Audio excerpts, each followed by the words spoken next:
vamos a conversar sobre histología. ¿Ya? ¿Cuáles son los temas que nos interesa repasar en histología en nuestra clase de gineco? Entonces, arrancamos.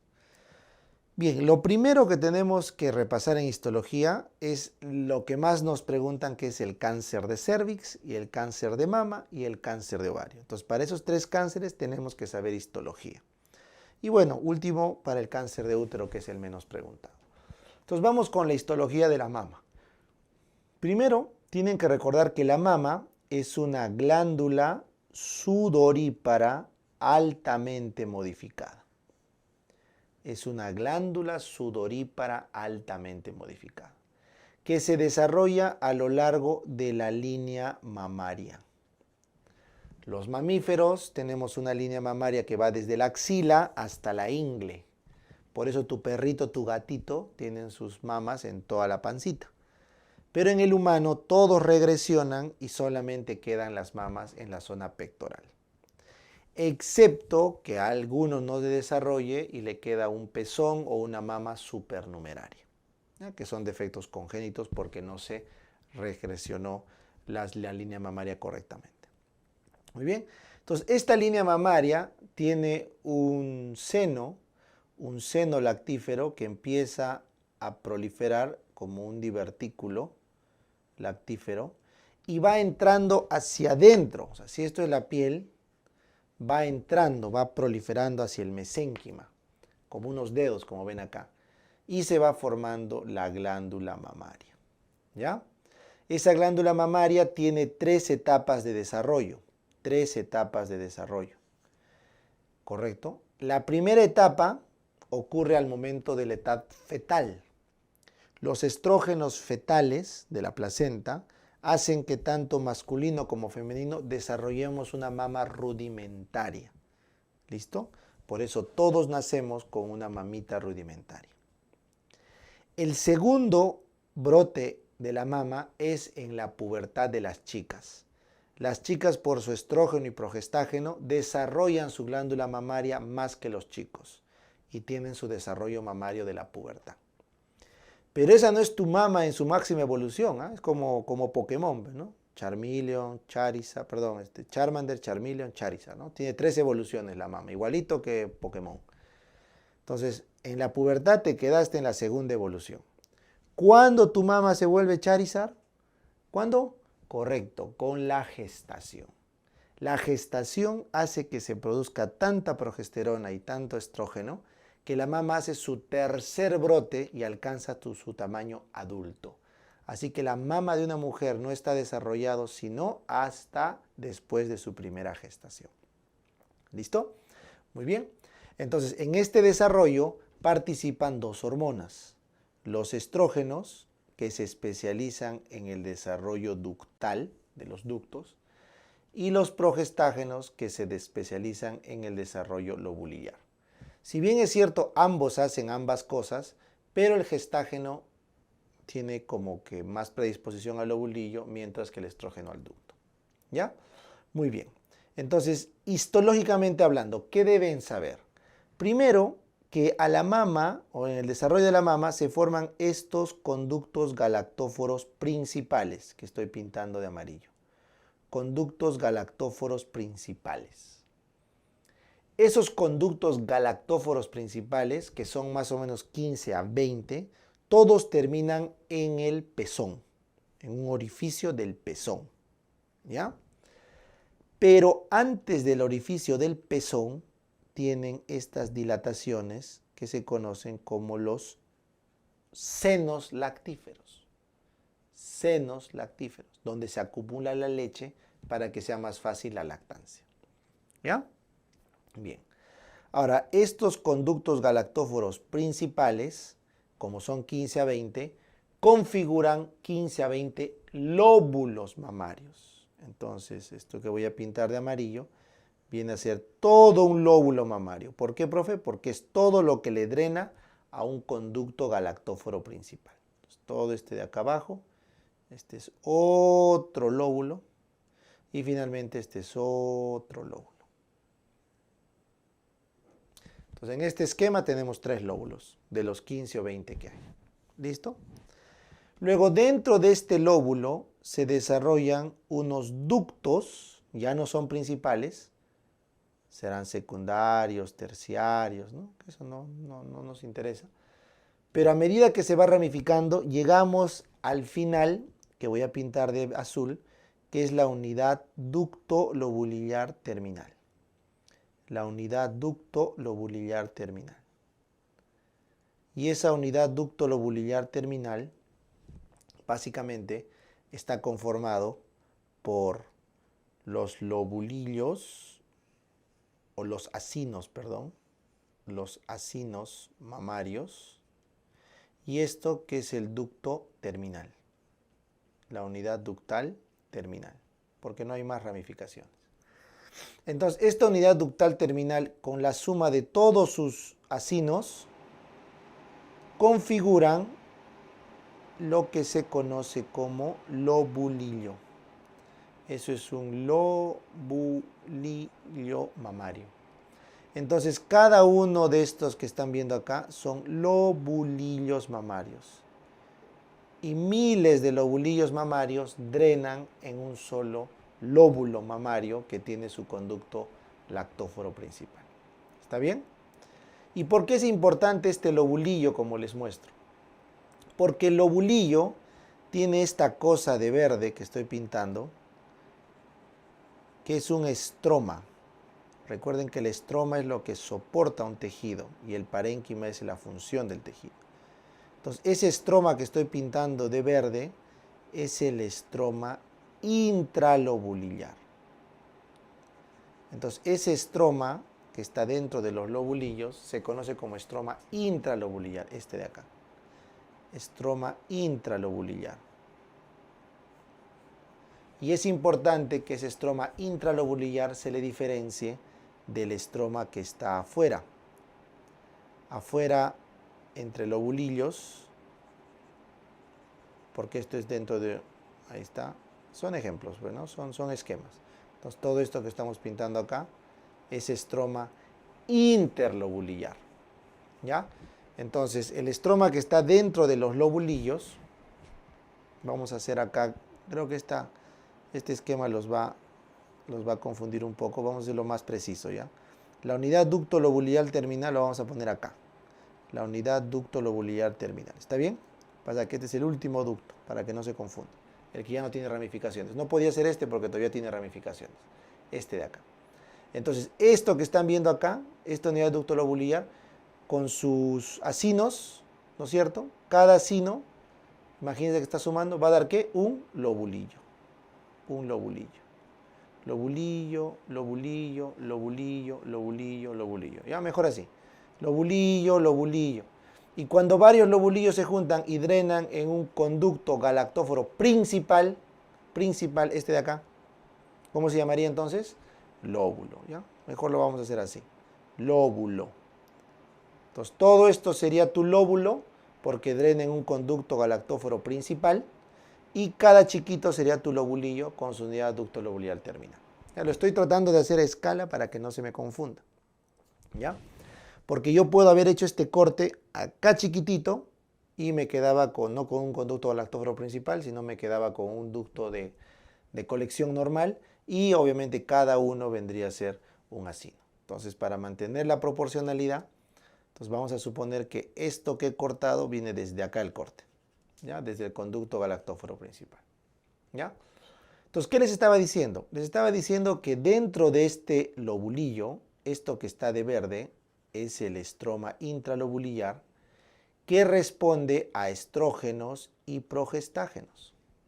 ¿Ya? Tiene receptores estrogénicos y progestacionales. Mientras que el estroma que están viendo acá, que es un estroma interlobulillar, no intra, interlobulillar, este no responde a estrógenos ni progesterona, simplemente es un mesénquima común y corriente. Y profe, ¿por qué nos explica esto? ¿Por qué se tranquea? Porque el cáncer de mama se da justamente acá en la unidad ducto lobulillar terminal. ¿Ya? porque el ducto que están viendo acá, el ducto empieza a ser el cáncer o en algunos casos el lobulillo. Pero las lesiones precáncer o benignas de la mama también se desarrollan en el ducto y en el estroma intralobulillar, porque ese estroma intralobulillar responde a hormonas. Entonces, por eso es importante que recuerden, porque por ejemplo, los quistes mamarios, los fibroadenomas mamarios, el cistosarcoma filodes, que vamos a ver en la clase de onco, se forman como componente el estroma intralobulillar y también el ducto, la unidad ducto lobulillar terminal. Por eso es importante. Ya, entonces supongamos que voy a hacer ahora un corte histológico a este nivel. ¿Qué tendría? Miren, vamos a borrar. Si hago un corte histológico a ese nivel, tendría esto que están viendo acá. Un lobulillo, perdón, un ducto cortado. Ahí está. Vamos a quitar todo lo que he escrito. Muy bien. Entonces, cuando yo corto una unidad ducto lobulillar terminal, corto el ducto que está ahí, ahí está, corto acá, voy a tener esto, un ducto terminal, que es donde ocurre el cáncer de mama. ¿Por qué? Porque acá está su célula epitelial de recubrimiento cuboide simple.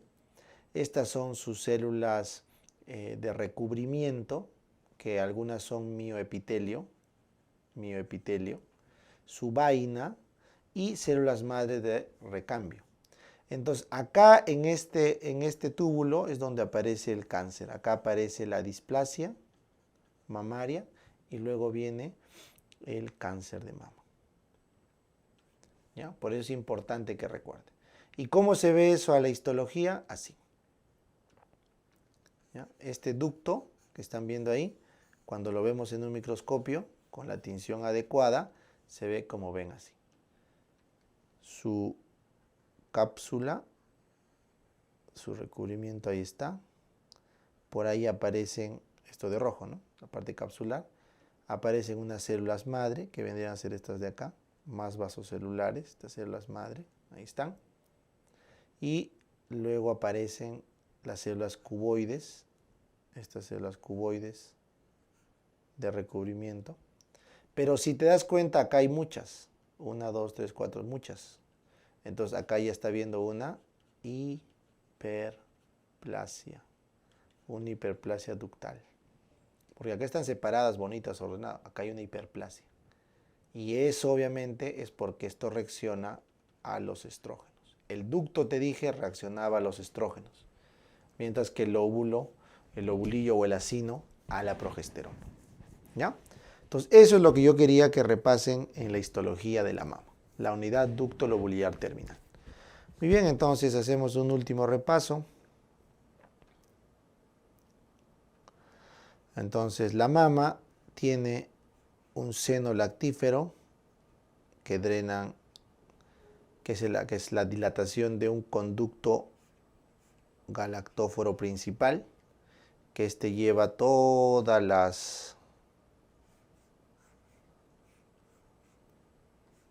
los conductos que drenan a un lóbulo, ¿no es cierto? Esto terminaba en el pezón. ¿Ya? ¿Cuántos teníamos de estos? 15 a 20. Y luego en cada lóbulo, como ves acá, se van a formar unos lobulillos. Ahí está.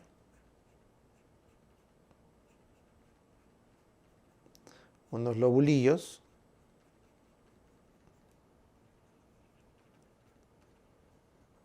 Ahí está.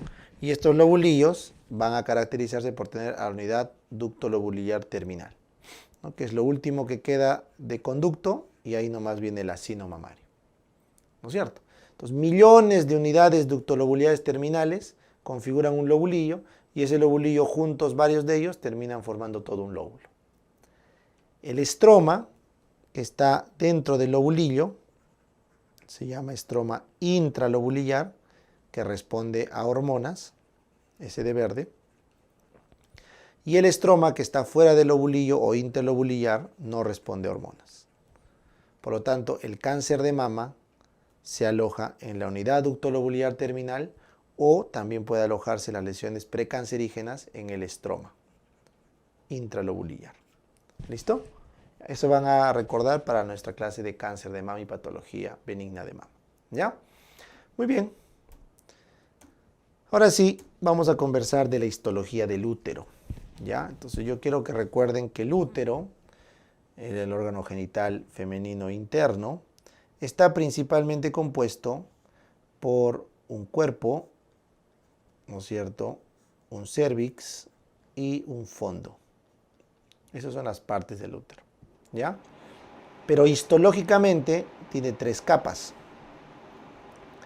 Tiene la parte externa o epimetrio, que es serosa. Tiene la parte del medio, donde está el músculo, que es el miometrio.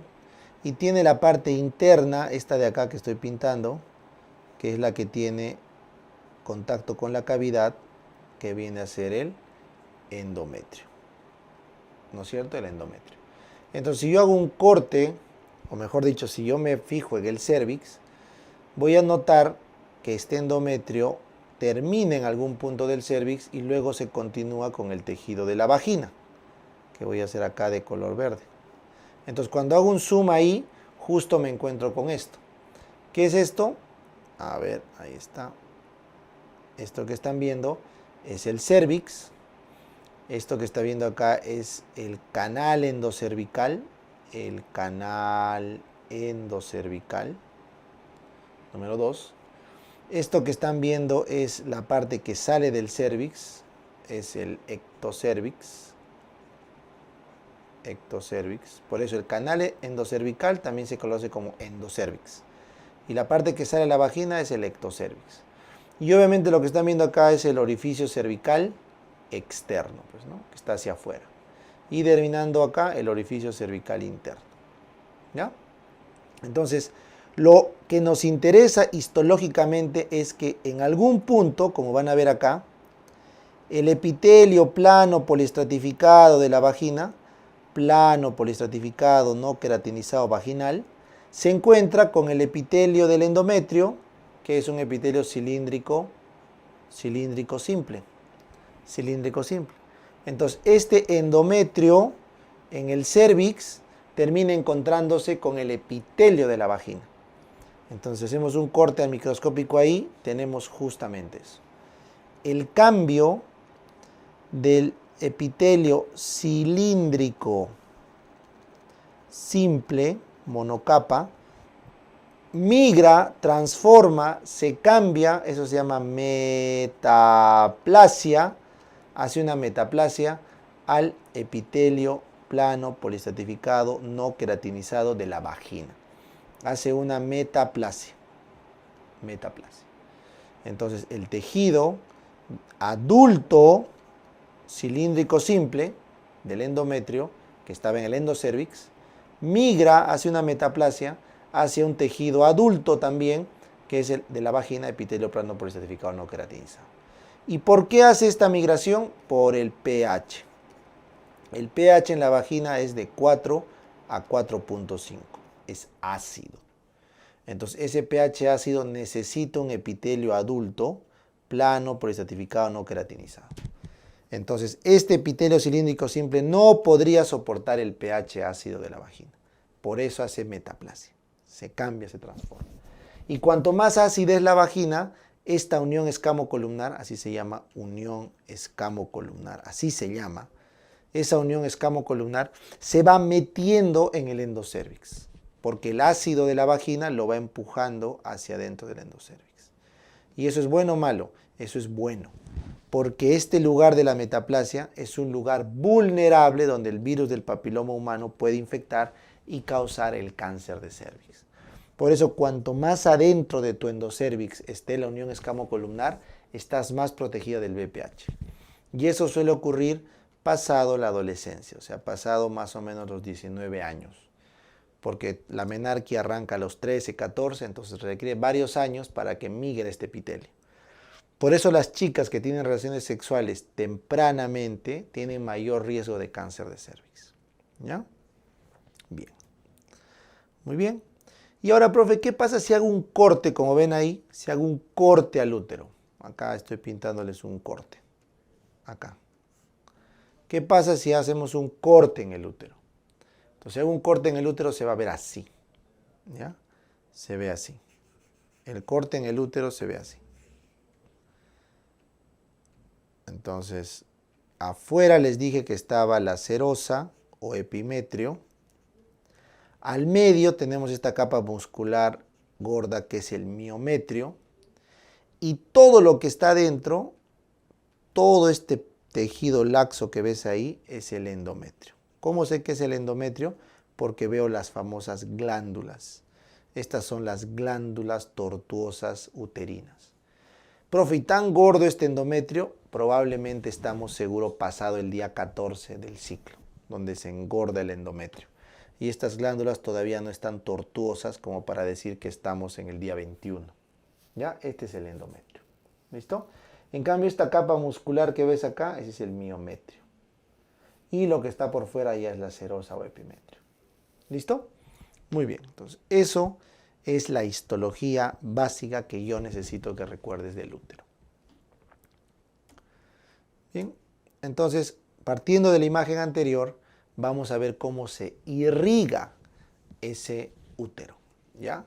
Entonces, en la parte externa o serosa epimetrio, acá en la parte externa, discurren, correcto, las arterias uterinas. Esto vamos a hacer la arteria uterina.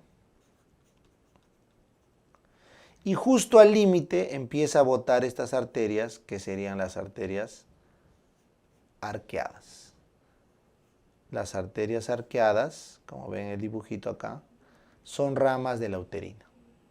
Las arterias arqueadas, que discurren paralelo a la serosa epimetrio. ¿Ya? Ahí está, las arqueadas. Ahora, estas arterias arqueadas, a nivel de todo esto gordo que están viendo acá, que es el miometrio, van a emitir estas radiales, que salen en 90 grados. Así. Las radiales, que salen en 90 grados. ¿Ya? Entonces son arterias de gran presión y que están prácticamente metidas en todo el miometrio. ¿Listo? Finalmente, estas arterias radiales, cuando estamos llegando, voy a hacer con color verde, cuando estamos llegando al endometrio, esto que ven acá es el endometrio, se dividen en unas arterias delgaditas que se llaman las radiales, estas son las radiales, se transforman en las rectas, acá, en unas arteriolas rectas.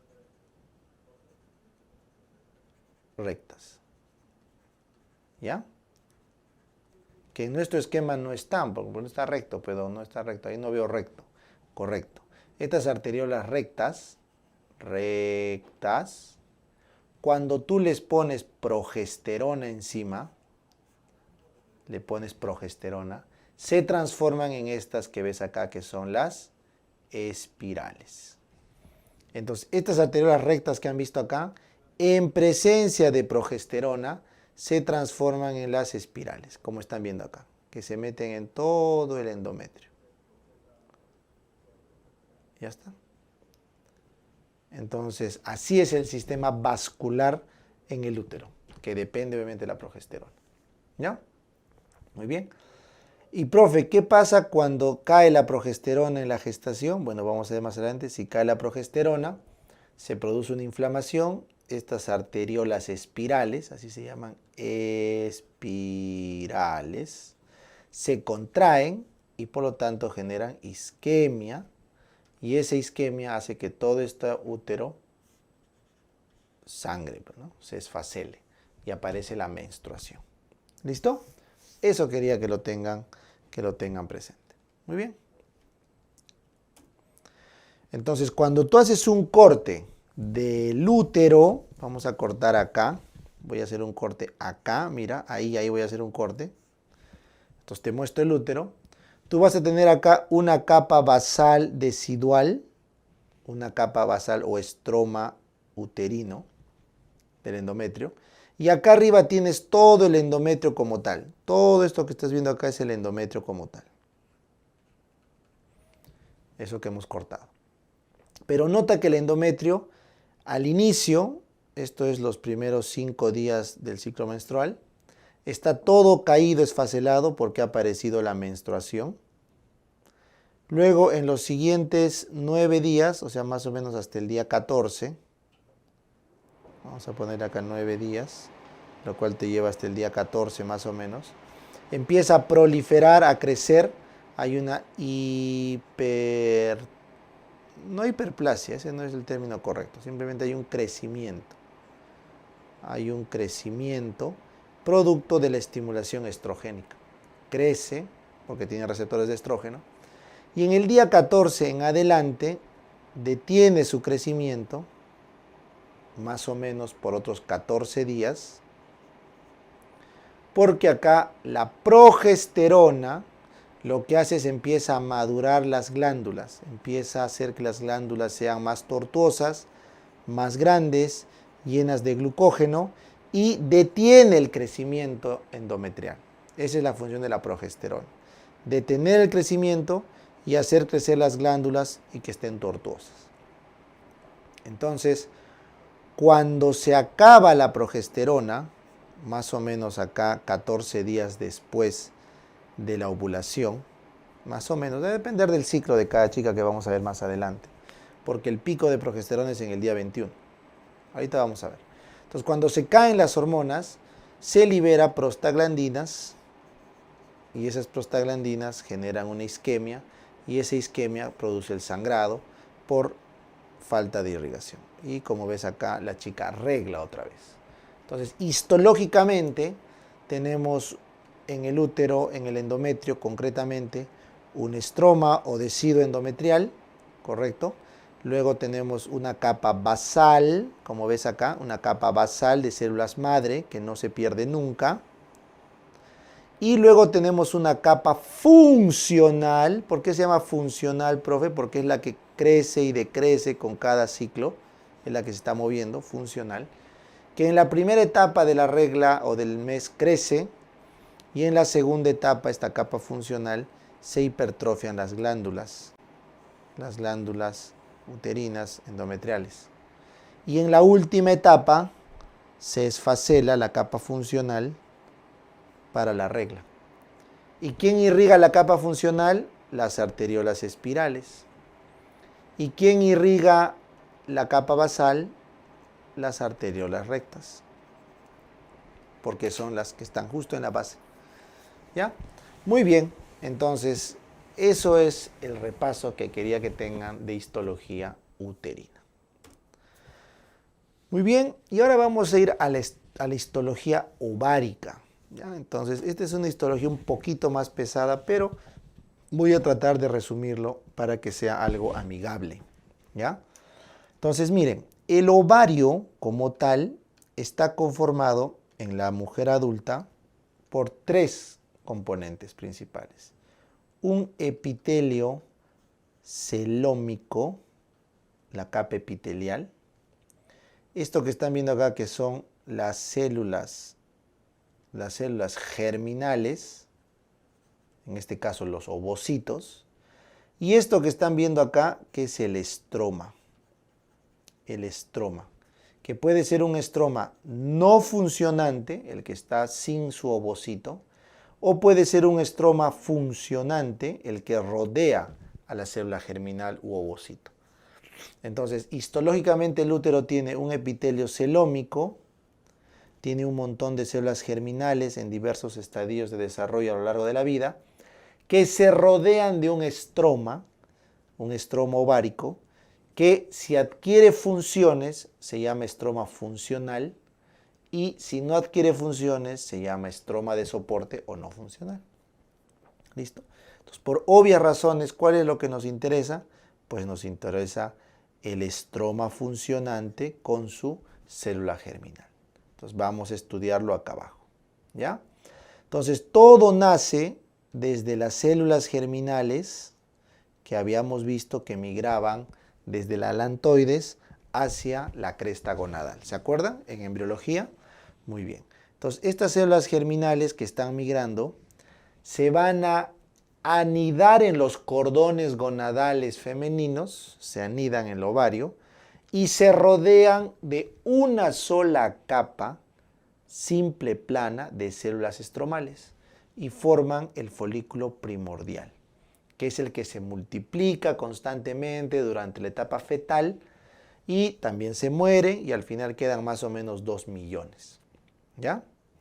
Sin embargo, al momento, y ojo, lo que tenemos adentro es una ovogonia.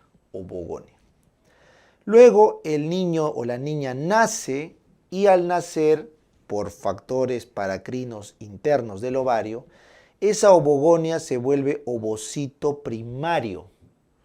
Y ese ovocito primario desarrolla las células estromales planas que estaba alrededor y las vuelve cúbicas. Y además desarrolla la zona pelúcida. Entonces con eso configuramos el folículo primario que acompaña a la chica hasta la pubertad. Cuando estamos en la pubertad, nuevamente producto de estas hormonas y esta actividad hormonal autocrina del ovario, estos folículos primarios desarrollan sus capas, monocapas, y se vuelven multicapas y se vuelve un folículo secundario. ¿Correcto? Pero eso es un folículo secundario que todavía no tiene receptores para FSH. Por lo tanto, no va a producir hormonas. ¿Ya? Es un desarrollo local en el ovario. Este folículo secundario, que ya es en la pubertad, se caracteriza porque tiene una capa múltiple de células estromales, que se conoce como granulosa, y una capita simple delgada que se conoce como teca. ¿Ya?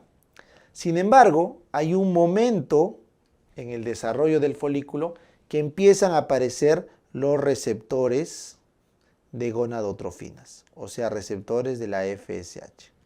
Los receptores de la FSH. Entonces, la FSH se encarga de desarrollar el aparato enzimático de la granulosa para que empiece a producir el licor folicular. Entonces, este folículo secundario empieza a producir este licor que se acumula en unos charcos dentro de la granulosa y le dan el nombre de folículo antral, porque ya se forman unos pequeñitos antros que al final colisionan, se juntan y forman un gran antro, uno solo grandote, un antro gigantesco. Y este antro ya determina que el folículo está listo para ovular, por eso se llama folículo preovulatorio. ¿Y cómo sabemos que es preovulatorio? Porque hay un solo antro gigante lleno de licor folicular que tiene estrógenos, porque es lo que producen las células de la granulosa.